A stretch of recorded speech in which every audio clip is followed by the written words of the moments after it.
नमस्कार. आवाज माझा वृत्तवाहिनीत आपल्या सगळ्यांचं स्वागत. वळूयाच्या काही ठळक घडामोडींकडे. काँग्रेसचा जिल्हाधिकारी कार्यालयावर मोर्चा, पोलिसांचा सौम्य लाठीचार्ज. न्यायालयाच्या निर्णयावर ठाण्यातील राष्ट्रवादी आक्रमक, गणेशोत्सव मंडळाच्या पाठीशी राष्ट्रवादी ठामपणे उभी राहणार. आणि घरात घुसून महिलेला मारहाण करत दागिने लांबवले. आत्महत्या करणाऱ्या शेतकऱ्यांची कर्जमाफी, टोलमुक्त महाराष्ट्र, महागाईला आळा अशा विविध आमिष दाखवून लोकांच्या तोंडाला पानं पुसून सत्ता काबीज करणाऱ्या केंद्रातील नरेंद्र सरकार आणि महाराष्ट्रातील देवेंद्र सरकार यांचा निषेध नोंदवण्यासाठी ठाणे जिल्हा काँग्रेस कमिटीच्या वतीनं काँग्रेस कार्यकर्त्यांनी धडक मोर्चा काढून नरेंद्र मोदी हाय हायच्या घोषणा देत काँग्रेस कार्यकर्त्यांनी धडक दिली. मात्र पोलिसांना धक्काबुक्की झाल्यानं अखेर पोलिसांनी कार्यकर्त्यांवर सौम्य लाठीमार केला. यावेळी काही काँग्रेस कार्यकर्त्यांना पोलिसांनी ताब्यात घेतलं आणि त्यांची मुक्तताही केली. वाढती महागाई, टोल लूट, कर्जबाजारी शेतकरी यांच्या वाढत्या आत्महत्या इत्यादींचा बाऊ करून देशातील नागरिकांना विविध आमिष दाखवून सत्ता हस्तगत करणाऱ्या भाजपा सरकारनं मात्र देशातील शेतकरी यांच्या कर्जमाफीकडे डोळेझाक केल्यानं शेतकरी हवालदिल झाले होते. दरम्यान शेतकऱ्यांची कर्जमाफी देण्यात यावी या मागणीसाठी ठाणे जिल्हा काँग्रेस कमिटी आणि युवक काँग्रेसच्या विद्यमानं काँग्रेस ऑफिस ते चिंतामणी चौक मार्गे जिल्हाधिकारी कार्यालय इथे कार्यकर्त्यांनी हातात काँग्रेसचे झेंडे घेऊन पायी चालत नरेंद्र मोदी हाय हायच्या घोषणा देत शेतकऱ्यांना कर्जमाफी मिळालीच पाहिजे या मागणीसाठी काँग्रेस कार्यकर्ते मोठ्या संख्येनं जिल्हाधिकारी कार्यालयावर धडकले होते. शिष्टमंडळानं जिल्हाधिकाऱ्यांना निवेदन सादर करून भाजपा सरकारचा निषेध नोंदवला. या आंदोलनाचं नेतृत्व माजी अन्न आणि पुरवठा मंत्री नसीम खान यांनी केलं. सध्या काँग्रेसला उभारी देण्यासाठी ठाणे जिल्ह्याचं नेतृत्व नसीम खान यांच्या खांद्यावर सोपवण्यात आलंय. ते स्वतः यावेळी उपस्थित होते. ठाणे महानगरपालिका हद्दीत घर घेताय का? मग ते अनधिकृत तर नाही ना, याची खातर जमा करा. अनधिकृत घर घेणं हा विकणाऱ्यासोबत विकत घेणारा देखील तितकाच दोषी असतो. तेव्हा घराची डोळस खरेदी करा. आपली कुठे फसवणूक तर होत नाही ना, यासाठी ठाणे महानगरपालिका मुख्यालयातील 4थ्या मजल्यावरील बांधकाम विभागात घराचा सर्वे नंबर, टिक्का नंबर याची खातर जमा करा. घराचं स्वप्न अवश्य करूया साकार, पण अनधिकृत घराचा नका करू कधीही विचार. अधिकृत घर म्हणजे उद्याची देखील निश्चिंती. अनधिकृत घराचे दार म्हणजे डोक्यावर कधीही तोडण्याची टांगती तलवार. जगणं तुमचं होऊ दे सुरेल गाणं, स्वच्छ सुंदर आणि अधिकृत घरांचं हजरं ठाणं. ठाणे महापालिकेतर्फे जनहितार्थ प्रसारित. महाराष्ट्र सण आणि उत्सवांची भूमी आहे. या उत्सवामधूनच महाराष्ट्राच्या संस्कृतीचं दर्शन घडतं. मात्र अलीकडच्या काळात न्याय यंत्रणा या कामात हस्तक्षेप करू लागली आहे. म्हणून अशावेळी शासनानंच अध्यादेश काढून महाराष्ट्राच्या संस्कृतीचं जतन करायला हवं असं सांगतानाच वेळ आली तर न्यायालयाच्या सण उत्सव निर्णयाविरोधातही दंड थोपटू असं ठाण्याच्या राष्ट्रवादी काँग्रेस पक्षानं पत्रकार परिषदेत मांडलं.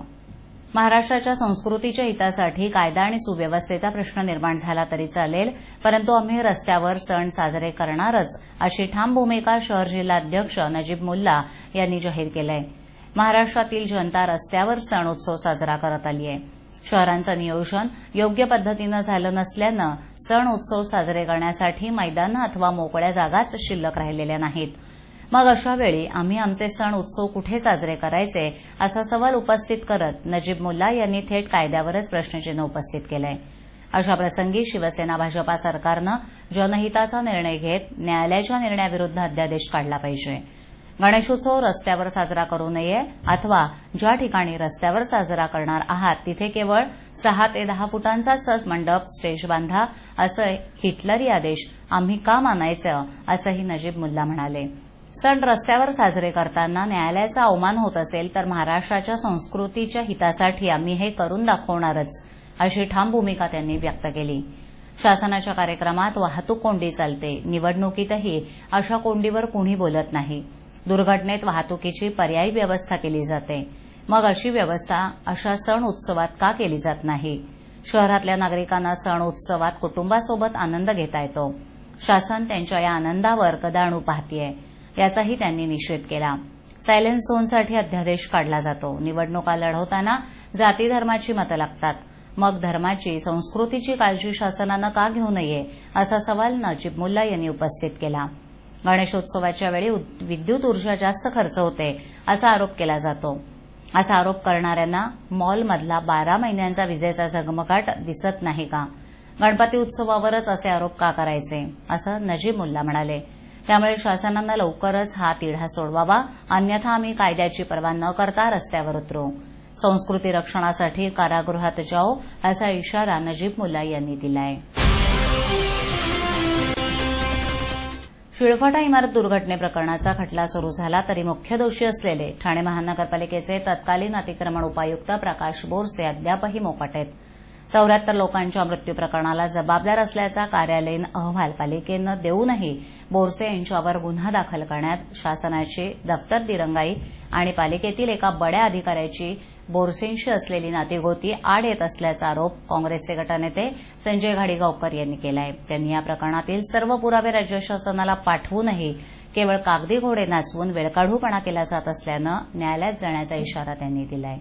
4 एप्रिल 2013 रोजी घडलेल्या घटनेत ठाणे गुन्हे शाखेनं बिल्डरसहित पालिकाधिकारी, कर्मचारी अशा 27 जणांना अटक केली होती. या दुर्घटनेत 74 निष्पाप नागरिकांचा बळी गेला तर 62 जण जखमी झाले होते. या प्रकरणात ठाणे महापालिकेचे 9 अधिकारी आणि कर्मचारी गोत्यात सापडले. पण तत्कालीन अतिक्रमण उपायुक्त असलेले बोरसे हे निसटले. त्यानंतर न्यायालयानं ताशेरे ओढल्यानं याबाबतचा स्वयंस्पष्ट अहवाल मूळ प्रतीसह सादर करण्याचे आदेश शासनानं दिले होते. त्यानुसार ठाणे महापालिकेनं 30 मे 2015 रोजी अहवाल पाठवला असून बोरसे यांच्या कार्यपद्धतीवर ठपका ठेवला. शिळफाटा इमारतीवर त्यांनी प्रामाणिकपणे कारवाई केली असती तर दुर्घटना टळली असती, असंही अहवालात म्हटलं. पण पालिकेत नातीगोती जपण्याचं कुटील राजकारण करून बोरसेंना वाचवण्याच्या हालचाली सुरू झाल्याचा आरोप काँग्रेसनं केल्यानं या प्रकरणाला कलाटणी मिळण्याची शक्यता वर्तवण्यात येतेय. मीटिंगवर मीटिंग्स करतानाही होतील पे सगळे बिल्स. बायको सोबत शॉपिंगला घ्या बॅलन्स चेक करायचा थ्रिल. मित्रांबरोबर पार्टी करताना घ्या फंड ट्रान्सफरचा फील. किचन मधूनही करेल आई तिचा मोबाईल रिफिल. सर्व काही होईल शक्य जर असेल हाती TJSB मोबाईल बँकिंग. ठाण्यातील वागळे स्ट्रीट परिसरात मुंबई महानगरपालिकेची जलवाहिनी फुटून ऐन उन्हाळ्यात जलप्रलय झाला होता. या दुर्घटनेत शेकडो कुटुंब बाधित झाली होती. या बाधितांना आर्थिक नुकसान भरपाई देण्यास ठाणे महापालिकेनं आधीच नकार दिला असताना आता जिल्हा प्रशासनानंही शासकीय अध्यादेशाचा हवाला देऊन नुकसान भरपाई देण्यास स्पष्ट नकार कळवल्यानं खळबळ उडाली आहे. दरम्यान मदतीचा गाजर दाखवून वोट बँकेचं राजकारण करणाऱ्या लोकप्रतिनिधींचं पितळ उघडं पडलंय. तेव्हा अनधिकृतरित्या जलवाहिनीलगत वास्तव्य करणाऱ्या गोरगरीब जनतेला मदतीची आस सोडावी लागणार आहे. मुंबई शहराला पाणीपुरवठा करणारी 72 इंचाची 1800 मिलीमीटर व्यासाची जलवाहिनी 28 मार्च रोजी अचानक फुटली होती. वागळे इस्टेट परिसरातील शिवशक्तीनगर झोपडपट्टीलगतची ही जलवाहिनी जीर्ण झाल्यामुळे फुटल्यानं लाखो लिटर्स पाणी वाया गेलं. किंबहुना पाण्याच्या जोरदार प्रवाहामुळे जलप्रलय होऊन शेकडो कुटुंब बाधित होऊन तब्बल 18 रहिवाशांना रुग्णालयात दाखल करण्यात आलं होतं. जोरदार पाण्याच्या प्रवाहामुळे सुमारे 615 कुटुंबातील 2888 जण बाधित झाले होते. तेव्हा दस्तूरखुद्द पालकमंत्री एकनाथ शिंदे यांनी स्वतः जलप्रलयात उतरून बचाव कार्य केलं होतं. तसंच या बाधितांना आर्थिक मदतीचं आश्वासनही त्यांनी दिलं होतं. त्यानुसार ठाणे महापालिकेतर्फे मदत देण्यात यावी असे निर्देश सत्ताधाऱ्यांनी देऊन महासभेत तसा ठरावही केला होता. दरम्यान हा विषय पुन्हा महासभेत आल्यानंतर पालिका आयुक्त संजय जयस्वाल यांनी सदर जलवाहिनी मुंबई महानगरपालिकेची असल्यानं आणि येथील रहिवासी बेकायदा असल्यानं पालिकेच्या तिजोरीतून भरपाई देणं अशक्य असल्याचे सुतोवाच केले होते. तर या दुर्घटनेचा पंचनामा करणाऱ्या जिल्हा प्रशासनानं 615 बाधित कुटुंबांची तपशीलवार यादी करून नुकसान निहाय तब्बल 3,36,68,000 रुपयांच्या भरपाईची आलेख मांडला. पण ही आपत्ती नैसर्गिक नसल्यानं शासन निर्णयानुसार नुकसान भरपाई देणं शक्य नसल्याचा शेरा तहसीलदारांनी अहवालावर मारलाय.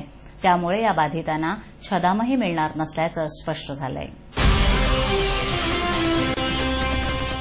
ठाण्यात भर दुपारी एका महिलेच्या घरात घुसून तिला मारहाण करत घरातील 4 लाखांचे दागिने आणि रोकड पळवून नेण्याचा प्रकार घडलाय. या प्रकरणातील तक्रारदार 24 वर्षीय महिला तलावपाळी परिसरातील पार्वती गृहसंकुलात राहतात. त्या घरात एकट्या असताना त्यांच्या ओळखीच्या रश्मी शेट्टी आणि तिच्या मैत्रिणीनं बळजबरीनं घरात घुसून या महिलेला मारहाण केली. तिच्या पोटात लाथा मारून गळ्याभोवती सोफ्याचा कव्हर आवळून उशी तोंडावर दाबून तिला जीवे ठार मारण्याचा प्रयत्न केला. नंतर अंगावरील 80,000चं मंगळसूत्र, 50,000ची सोनसाखळी आणि घरातील 50,000चा सोन्याचा नेकलेस, 1 लाख रुपये किमतीच्या 5 अंगठ्या, 50,000 रुपयांचे कानातील 2 जोडे आणि 70,000ची रोकड असा 4 लाखांचा मुद्देमाल घेऊन या दोघींनी पोबारा केल्याची तक्रार पीडित महिलेनं नौपाडा पोलिसात केली आहे. आजच्या ठळक घडामोडी शेवटी पुन्हा एकदा. काँग्रेसचा जिल्हाधिकारी कार्यालयावर मोर्चा, पोलिसांचा सौम्य लाठीचार्ज. न्यायालयाच्या निर्णयावर ठाण्यातील राष्ट्रवादी आक्रमक, गणेशोत्सव मंडळाच्या पाठीशी राष्ट्रवादी ठामपणे उभी राहणार. आणि घरात घुसून महिलेला मारहाण करत दागिने लांबवले. आपल्या विभागातील काही सूचना अथवा समस्या असल्यास ते आमच्यापर्यंत जरूर पोहोचवा. आम्ही तुमचा आवाज नागरिकांपर्यंत नक्की पोहोचवू. आम्हाला संपर्क करण्यासाठी आमचा पत्ता आवाज माझा 103 सैलेख, आदर्शनगर समोर, कोलबाड रोड, ठाणे पश्चिम. आमचा दूरध्वनी क्रमांक 9773033326. आमचा ईमेल आयडी awazmaza.tvnews@gmail.com. आवाज माझावरील एखादी बातमी पाहिजे राहून गेली असल्यास युट्यूबवर ती तुम्ही पाहू शकता. तर मग उद्या पुन्हा भेटू याच वेळी याच ठिकाणी काही नवीन घडामोडींसह आवाज माझा वृत्तवाहिनीत. तोपर्यंत नमस्कार.